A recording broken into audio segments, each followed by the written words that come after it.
मैं ये पूछ रहा था आपसे कि जो निकाह की आप बात कर रहे हैं, क्या रसूल अल्लाह का किसी महिला के साथ जब वो निकाह करना चाहे, तो क्या उसके लिए इद्दत पीरियड तक रुकना ज़रूरी है कि शर्त नहीं है रसूल के लिए कि वो इद्दत पीरियड का वेट करे? ऑफ मुझे इद्दत ज़रा ये भी पीरियड तक बताइए। वेट करेंगे, ऑफ कोर्स करेंगे।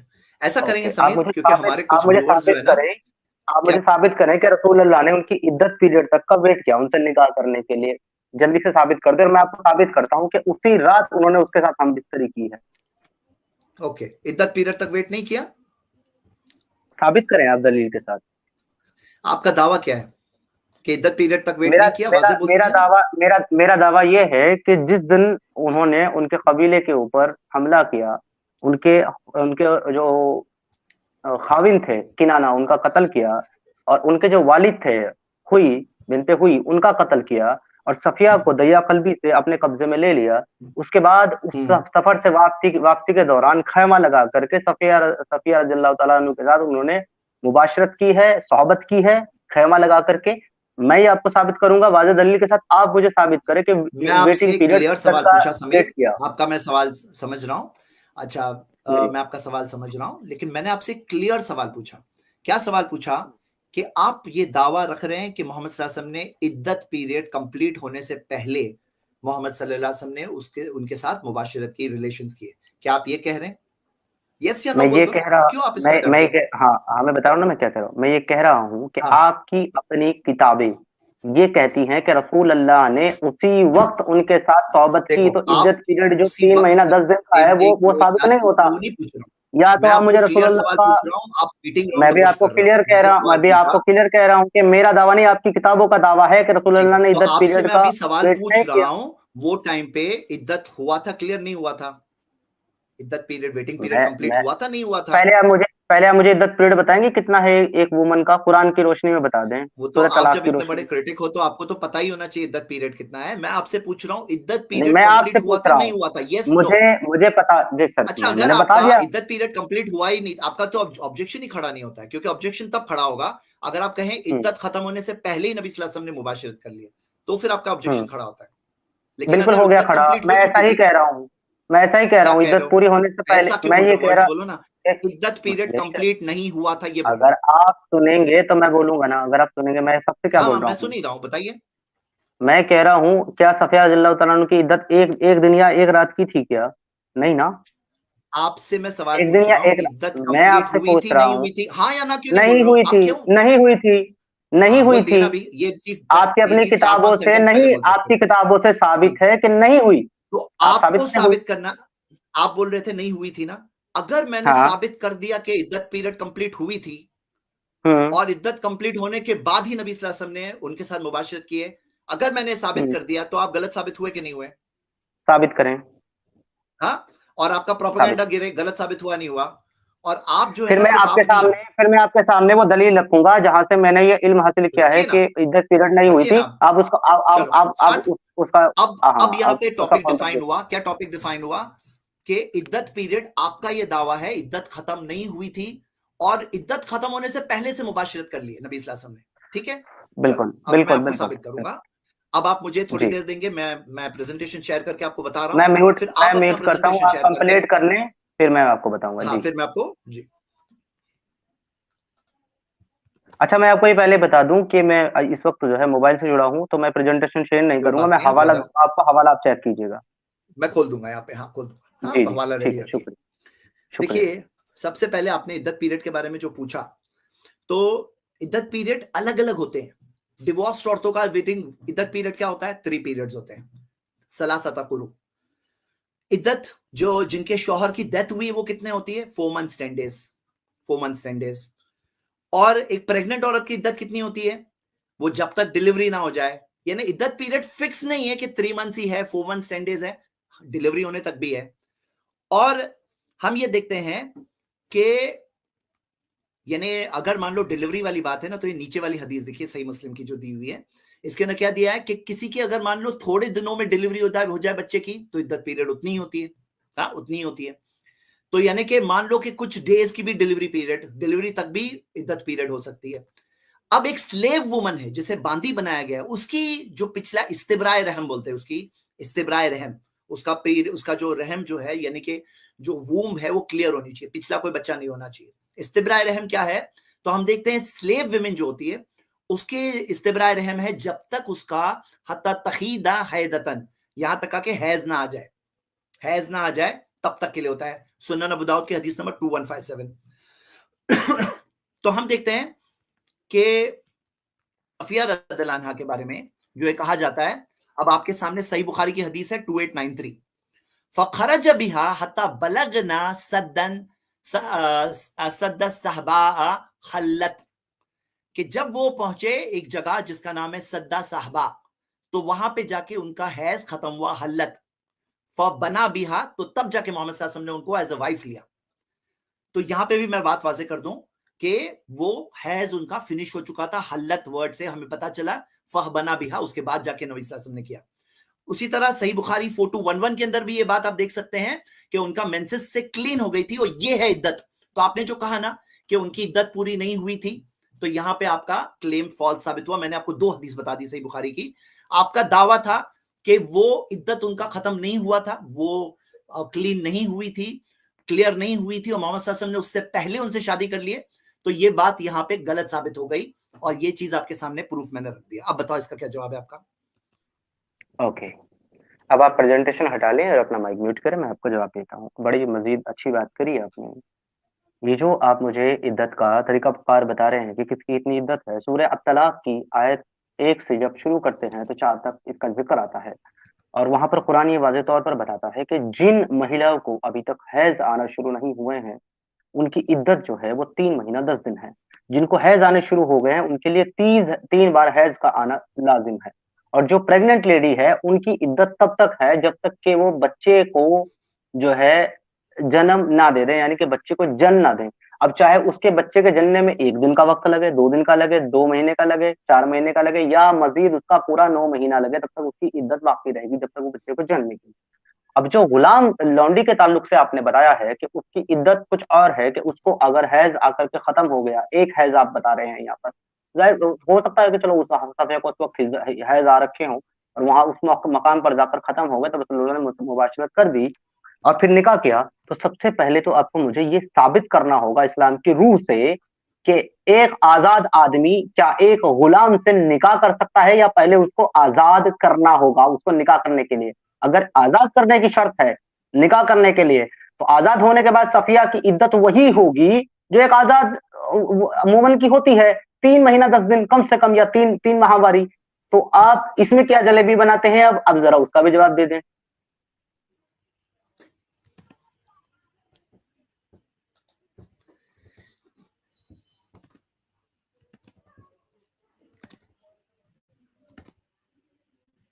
ये मैं आपके सामने प्रेजेंटेशन ओपन किया, तो यहां पे जो आपका कहना है उसके ऊपर हम वाजे देखेंगे। ये लोग क्या प्रोपेगेंडा करते हैं कि सफिया रदियल्लाहु अन्हा से बगैर इजाजत के, उनकी मर्जी के बगैर उनका जैसे कि रेप किया गया, और बहुत सारा प्रोपेगेंडा ये लोग करते हैं। उस 17 साल की मासूम लड़की का क्या कसूर जिसका आपके रसूल अल्लाह ने लौंडी बना करके रेप किया? उसका क्या कसूर है? उसका इन सब बातों से क्या ताल्लुक है? उसके बाप की गलती का खामियाजा क्या उसको रेप करके दिया जाएगा, कि उसका रेप होगा, अब उसको लौंडी बनाया जाएगा? और चले ये तो बात है सिर्फ सफिया की। अब यहाँ पे समीर आज मेरे हाथ सामने मौजूद हैं और मैं उनसे सवाल पूछ रहा हूं और आपके सवाल का जवाब भी दे रहा हूं। और हम ये देखते हैं कि सफिया रदियल्लाहु अन्हा के बारे में आप लोग जब वो बात कहते हैं तो ये बात क्यों नहीं बताते हैं कि मोहम्मद सल्लल्लाहु अलैहि वसल्लम का सफिया रदियल्लाहु अन्हा का डिस्कशन हुआ था। तबरानी में हदीस सही सनद से मौजूद है, मैंने शेख अलबानी का भी कोटेशन उसके अंदर दिया हुआ है, सिलसिला सहीहा का। इसके अंदर क्या आता है कि मोहम्मद सल्लल्लाहु अलैहि वसल्लम ने उनसे बात की, और बात करने के बाद में उनसे पूछा कि ये आंखों में आपके क्या, ये स्कार क्या है? तो उन्होंने बताया कि उन्होंने अपने हस्बैंड को मेंशन किया था कि मैंने चांद को अपनी लैप में गिरते देखा ख्वाब में, और उन्होंने मुझे थप्पड़ मारे, क्या कह करके कि क्या तुम यसरिब यानी मदीना के बादशाह की तमन्ना कर रहे हो? तो मैं आपके शादी वाले सवाल पे जवाब बता रहा हूं, क्यों शादी, और शादी के अंदर रजामंदी कंडीशन है, बगैर रजामंदी की शादी नहीं होती है। तो मोहम्मद सल्लल्लाहु अलैहि वसल्लम ने सफिया रदियल्लाहु अन्हा से बात की, पूछे कि इस कार क्या है? उन्होंने बताया कि मुझे ऐसा ख्वाब आया था, मेरे हस्बैंड ने कहा कि क्या तुम मदीना के बादशाह की तमन्ना कर रहे हो? तो वो कहती है कि there was none more hateful to me than messenger of अल्लाह सल्लल्लाहु अलैहि वसल्लम। उनसे मुझे उनसे ज्यादा किसी और से नफरत नहीं थी, क्योंकि उन्होंने मेरे फादर और मेरे हस्बैंड का कत्ल किया। तो मोहम्मद सल्लल्लाहु अलैहि वसल्लम ने उनको एक्सप्लेन किया, या सफिया, ए सफिया, इन अबा की, तुम्हारे जो वालिद थे उन्होंने अरबों को मेरे खिलाफ उकसाया था, हाँ, अरबों में यानी कि इस तरह से जो चीज की थी, और वो समझाते गए, फ़अला फ़अला, या समझाते गए, समझाते गए, हत्ता मिन नफ्सी, यहाँ तक कि सफिया रदियल्लाहु अन्हा कहती है कि मेरे दिल में से उनके लिए नफरत चली गई, नफरत चली गई। सेकंड बात आप देख सकते हैं कि तारीख इब्न साद के अंदर ये रिवायत मौजूद है कि जिसके अंदर आता है कि मोहम्मद सल्लल्लाहु अलैहि वसल्लम ने फिर उनको चॉइस दिया, और क्या चॉइस दिया कि तुम चॉइस करो, इख्तारी, कि तुम चॉइस करो कि अगर तुम चाहते हो तो तुम इस्लाम चूज करो और मैं तुम्हें अपने लिए चूज करता हूं, और अगर तुम जुडाइज्म चाहती हो तो मैं तुम्हें आजाद कर दूंगा और तुम जाओ अपने लोगों के पास। तो वो कहती हैं कि अल्लाह के रसूल सल्लल्लाहु अलैहि वसल्लम को उन्होंने कहा कि अल्लाह के रसूल सल्लल्लाहु अलैहि वसल्लम, मैं इस्लाम की चाहत थी मेरे दिल में, और मैंने इससे पहले ही उसके बारे में कहा, और ये आपने मुझे इनविटेशन दी, इससे पहले ही मैंने इस्लाम को ही चूज किया है, और मेरा कोई गार्डियन नहीं है जूस में से, ना मेरे वालिद है ना भाई है, और मैं इस्लाम को कुफ्र पर चुनती हूँ, और अल्लाह उसके रसूल मेरे लिए मेरी ये आजादी से ज्यादा महबूब है कि मैं अपने लोगों की तरफ लौटूं।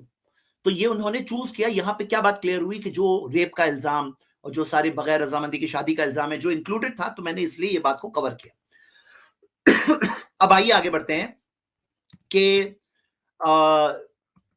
यहाँ पे ये बात देखने के बाद ये एक और जो हम देखते हैं कि मोहम्मद सल्लल्लाहु अलैहि वसल्लम ने जो कॉन्कर किया और ये बात के अंदर समझाया, यानी कि क्या है, जो हदीसों से आपको सफिया रदियल्लाहु अन्हा के एग्जिस्टेंस के बारे में पता चलता है, उनसे शादी के बारे में पता चलता है, वो बताते हैं, लेकिन जो हदीसों से उनकी रजामंदी के बारे में पता चलता है वो नहीं बता रहे। आज ये वीडियो गवाह है कि आज के आपके सामने ये बात पहुंच चुकी है with screen, with proof, with reference number, ताकि आप इसके बाद आज के बाद ना करो, और आपकी जो पिछली स्ट्रीम्स में आपने जो झूठ कहा है इस चीज के बारे में कि बगैर रजामंदी के उनके साथ शादी की गई, वो चीज को आप डिलीट करो और क्लियर करो। ये एक आपके लिए मॉरल रिस्पॉन्सिबिलिटी। अब आइए आपके जो मेन सवाल हमारा डिस्कस हो रहा था हैज के ताल्लुक से, तो आपका जो सवाल है वो अब मैं आपके सामने रख रहा हूं कि सवाल के अंदर हम क्या देखते हैं कि जो मुतल्लका औरतें हैं वो 3 पीरियड्स के लिए रुकेगी। तो क्या वो तलाकशुदा थी? नहीं थी, उनके लिए नहीं है।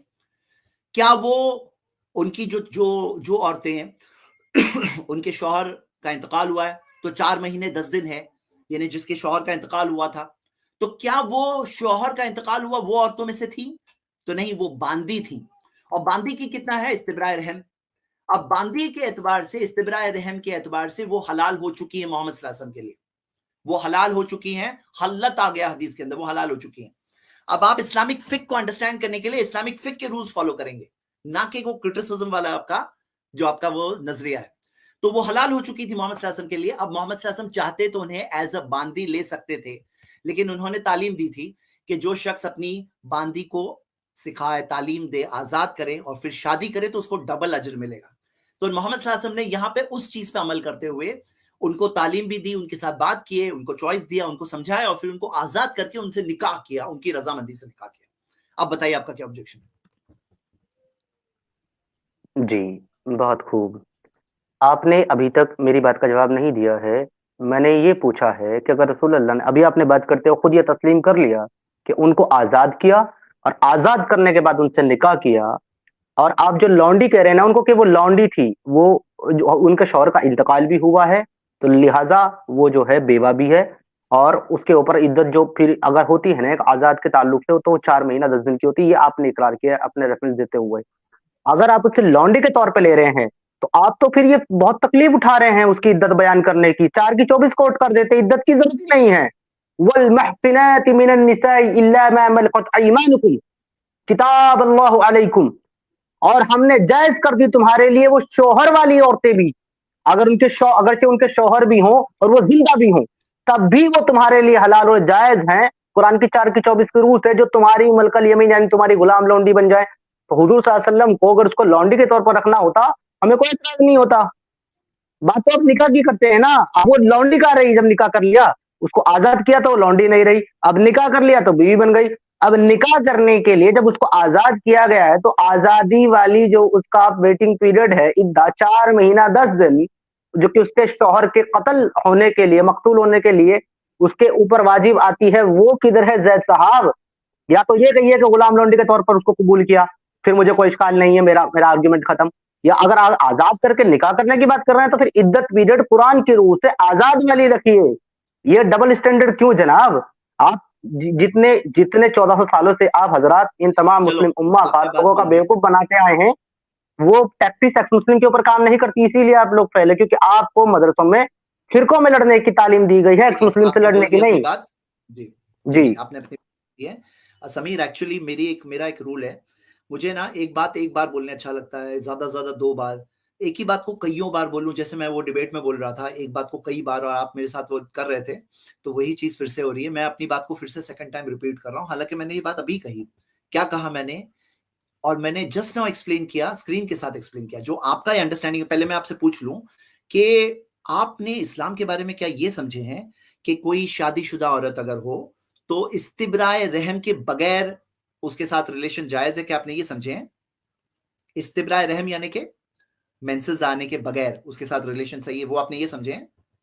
यस या नो बता दीजिए, क्योंकि आपकी बातों से तो ये मैंने कुरान की आयतों से ये उसूल बयान किया है जो कि आयत अगर से ये लौंडी के समझे तौर पर आपने। आप सुने ना, अब मैं आयत से क्या समझा मैं बता रहा हूँ, तो आप सुनते नहीं है, सवाल आप करते हैं, जवाब बताइए। लेते नहीं है।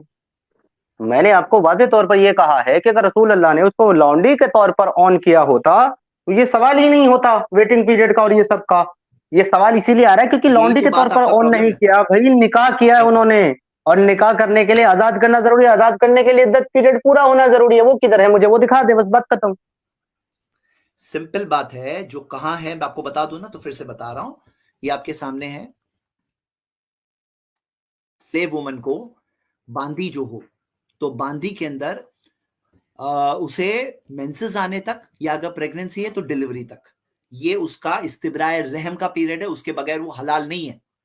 आपके जो अंडरस्टैंडिंग है ना वो रॉन्ग है कि वो बगैर इस्तिब्राए रहम के हलाल है। फर्दर मैं एक बात एज अ फुट नोट बता रहा हूं, एक्स्ट्रा साइड पॉइंट है, वो ये बता रहा हूं कि ये उस जमाने में था जिस जमाने के अंदर स्लेवरी प्रैक्टिस होती थी। इस्लामिक स्लेवरी के अंदर restrictions, limitations, rules and rights थे। अन इस्लामिक स्लेवरी के अंदर तो कोई रूल्स एंड राइट्स नहीं थे, उसके अंदर तो जुल्म हो जाती थी। इस्लाम ने इरेडिकेट करने का सिस्टम और तरीका भी बताया। तो चलो वो एक अलग टॉपिक है, बाद में कभी डिस्कस करेंगे। जहां तक ये सवाल है ना हैज के ताल्लुक से, मैंने बता दिया कि एज अ स्लेव वुमन उसके लिए ये जो हदीस आपके सामने अबू दाऊद की, इस हिसाब से उसे सिर्फ एक पीरियड आने तक की देरी थी। आ गया उनको पीरियड, वो हलाल हो गई थी मोहम्मद सल्लल्लाहु अलैहि वसल्लम के लिए। मोहम्मद सल्लल्लाहु अलैहि वसल्लम ने हलाल होने के बाद उनको चॉइस दिया, उनको समझाया, उनको बताया और उनसे निकाह किया। तो आप इस बारे में कह रहे हैं कि नहीं वो हलाल नहीं हुई थी, तो ये आपकी एक ट्विस्टेड लॉजिक है। यहाँ पे शरिया का रूल है, स्कॉलर्स ऑफ इस्लाम उसके अंदर सारे रूल्स एंड एविडेंसेस देख करके बताते हैं, और वो हलाल हो चुकी थी, हल्लत आ गया, वो हलाल हो चुकी थी मोहम्मद सल्लल्लाहु अलैहि वसल्लम के लिए, ये रूल के एतबार से वो हलाल हो गई थी। लेकिन नबी सल्लल्लाहु अलैहि वसल्लम ने उनको डायरेक्टली लेने की जगह निकाह करके लिया, जैसे कि हमने देखा उनकी चॉइस से निकाह करके लिया। ये कोई जबरदस्ती वाली शादी नहीं थी। आई थिंक दोनों चीज क्लियर है समीर, क्योंकि दूसरे गेस्ट भी वेट कर रहे हैं। एक अच्छा डिस्कशन हुआ आज आपके साथ, थैंक यू फॉर कमिंग, और फिर मिलते रहेंगे। ठीक है, बहुत बहुत शुक्रिया आपका। चलें, आपने अपनी बात रखी जी और अब आपने मुझे जो है इजाज़त दे दी जाने की, तो ठीक है, मैं इस डिस्कशन को यहाँ लीव करता हूँ। और जी मैं जो है ना ये लोगों के ऊपर छोड़ता हूँ जो इस डिस्कशन को बाद में सुनेंगे कि वो इसके ताल्लुक से क्या कहते हैं। जी, बाकी बिल्कुल बिल्कुल, ऑलवेज आपने जो यही तरीका उसूल है, बल्कि मैं आपने जो समझता हूँ। उसूल बनाया है आपने जो उसूल बनाया है उस पर एक बार वज़ाहत कर दें ताकि आसानी हो जाए आगे के लिए भी मेरे समझने के लिए। आप ये कह रहे हैं कि अगर कोई महिला as a sex slave, as a captive हमारे कब्ज़े में आती है, चाहे वो बेवा हो, चाहे वो मुतल्लका हो, उसका जो वेटिंग पीरियड है, वो सिर्फ़ जो है तब तक है, जब तक वो मुझे निकाह करने की रज़ामंदी ना दे दे और मैं उसे आज़ाद करके कभी भी, किसी भी वक़्त निकाह कर सकता हूँ। आप ये कह रहे हैं। उसका इस्तिब्राए रहम जो है ना, जैसे उसको मेंसेस आ गए या तो डिलीवरी हो गई, यानी कि वूम क्लियर हो गई, उसके बाद के एज अ मतलब स्लेव उसको भी एक बार जायज भी है, और शादी करें। अगर उसको एक बार भी मेंसेस आ हाँ, गए तो वो जायज़ हो गई। आप ये कह हल रहे हैं जायज सेक्स हो गई स्लेव जी, में। यही रूल है, शरिया में ओके, रूल है, और हदीस है इस बारे में, ऐसा नहीं कि ओके, हमारे खुद का बनाया हुआ रूल है। हाँ जी, ओके। ठीक है। ठीक है, चले, ये ठीक है, ये आपका आपका स्टैंड है, आपकी बात है। लोग जी इसके ऊपर ज़्यादा जी अच्छे से फैसला कर पाएँगे। बहुत-बहुत शुक्रिया बातचीत करने के लिए, मौका देने के लिए, और अपना ख़्याल रखिएगा। जी, शब ब ख़ैर। ओके, शुक्रिया। Thank you, Samir bhai. Thank you. Keep coming. Thank you sir, Shakeel ji, thank you.